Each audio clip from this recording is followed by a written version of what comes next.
नमस्कार, मी पंजाब टाक आजपासून परत शेतकऱ्याला अंदाज देणार आहे. कारण की शेतकऱ्याला सांगितलं की राज्यामध्ये 27 डिसेंबर 28 आणि 29 डिसेंबर राज्यात अवकाळी पाऊस पडणार म्हणून हा अंदाज लक्षात द्यायचा.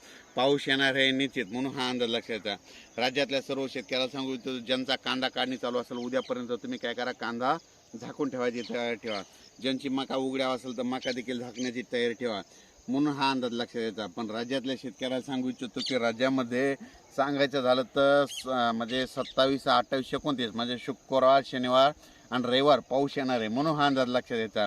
आणि तो पाऊस सांगायचा झालं तर तुम्ही बघू शकता, म्हणजे परवाच्याला म्हणजे तो पाऊस येणार आहे इकडून यवतमाळ, म्हणजे 27 तारखेला म्हणजे म्हणजे 26 तारखेलाच मध्यरात्री, म्हणजे उद्या मध्यरात्री ते यवतमाळ, नांदेड इकडं पाऊस सुरू झालेलीच आहे.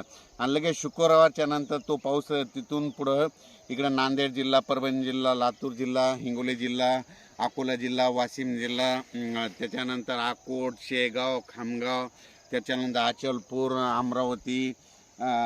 अमरावती, त्याच्यानंतर जळगाव, जामोद, संग्रामपूर, त्याच्यानंतर देऊळगाव राजा, त्याच्यानंतर जळगाव, धुळे, नंदुरबार, त्याच्यानंतर निफाड, मालेगाव, नाशिक, चाळीसगाव, संभाजीनगर, कन्नड, भोकरदन, त्याच्यानंतर पैठण, श्रीरामपूर, शिर्डी, राहता नगर जिल्ह्यामध्ये, संगमनेर, त्याच्यानंतर तो पाऊस परत इकडं बीड जिल्हा, लातूर जिल्हा, धाराशिव जिल्हा, त्याच्यानंतर पंढरपूर, तुळजापूर, सोलापूर, जत, पुन्हा कर्नाटकमध्ये काही, पुन्हा सांगलीकडे जाईल. सांगलीकडे फक्त 27 तारखेपर्यंतच राहणार सांगलीकडमध्ये, हे अंदाज लक्षात आहे.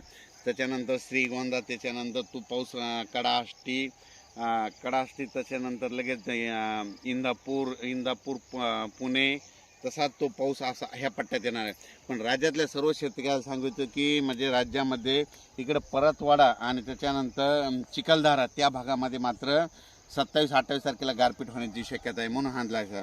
जळगाव जिल्ह्यात एक थोडा जास्त पाऊस पडणार हे देखील लक्षात द्यायचं. बीड आणि गेवराई आणि पैठणच्या तिच्या मधल्या पट्ट्यात एक थोडा जास्त पाऊस पडणार आहे म्हणून त्या ठिकाणी ऊसाची जर टोळी असेल, समजा ऊस तोड कामदार असेल तर तुम्ही काय करा, 27, 28 2 दिवस तुम्ही काळजी घ्या. कारण की 2 दिवस बीड जिल्ह्यात, बीड, गेवराई त्या जिल्ह्यामध्ये चांगला पाऊस पडणार आहे म्हणून हे लक्षात द्यायचं.